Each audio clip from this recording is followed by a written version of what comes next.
বন্ধুরা, আজকে তোমরা জেনে নাও কাকে ভালোবাসবে, কাকে ভালোবাসবে না, কাকে সম্মান দেবে, কাকে সম্মান দেওয়ার যোগ্য নয়, কাকে তুমি মান্যতা করবে, কাকে মান্যতা করবে না, কার কথা শুনবে, কার কথা শুনবে না, কার উপদেশ মেনে চললে তোমার উন্নতি হবে, তোমার প্রচুর ইনকাম হবে, তার কথাই শুধু শোনো।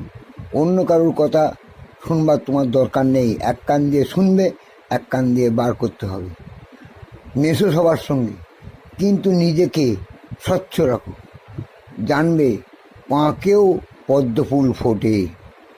তুমি সেই রকমভাবেই তৈরি হও যাতে তুমি পদ্ম ফুল হয়ে সবার মনোরঞ্জন করতে পারো, সবার ভালোবাসা পেতে পারো, তোমাকে যেন পূজার কাজে লাগে।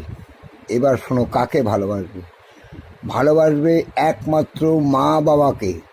তারা তোমার পরম গুরুজন, সাক্ষাৎ জীবন্ত দেবতা।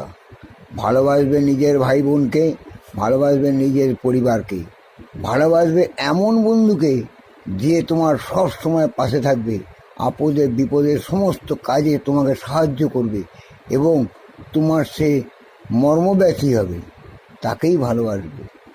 আর শোনো, আরেকজনকে ভালোবাসবে, যে তোমার প্রকৃত প্রেমিকা, অর্থাৎ নিজের বউকে, যে তোমাকে সম্মান দেবে, ভালোবাসবে, তোমাকে মানবে এবং সংসারকে সুখে রাখার চেষ্টা করবে, সব কিছু বিসর্জন দিয়েও যে তোমার ভালো চিন্তা করবে, তাকেই ভালোবাসবে।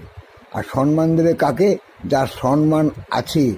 যার সম্মান নেই তাকে সম্মানের ধারে কাছে যেও না, সে তোমাকে অসম্মান করেই বসবে।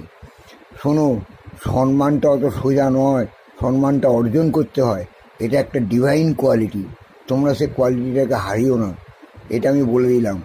আর দ্বিতীয় কথা হচ্ছে কি, তুমি সবসময় সদা হাসি মুখে থাকবে, আর চেষ্টা থাকবে তোমার উন্নতি করার, প্রচুর ইনকাম করার, নিজের কোয়ালিটিটাকে বাড়িয়ে নেওয়ার। জানবে তোমার চেয়ে ভালো লোক পৃথিবীতে আর কেউ হবে না, তুমি মহাপুরুষে একদিন পরিণত হবেই। আমার এই কথাটা তুমি যদি পারো সবাইকে শেয়ার করে ছড়িয়ে দাও।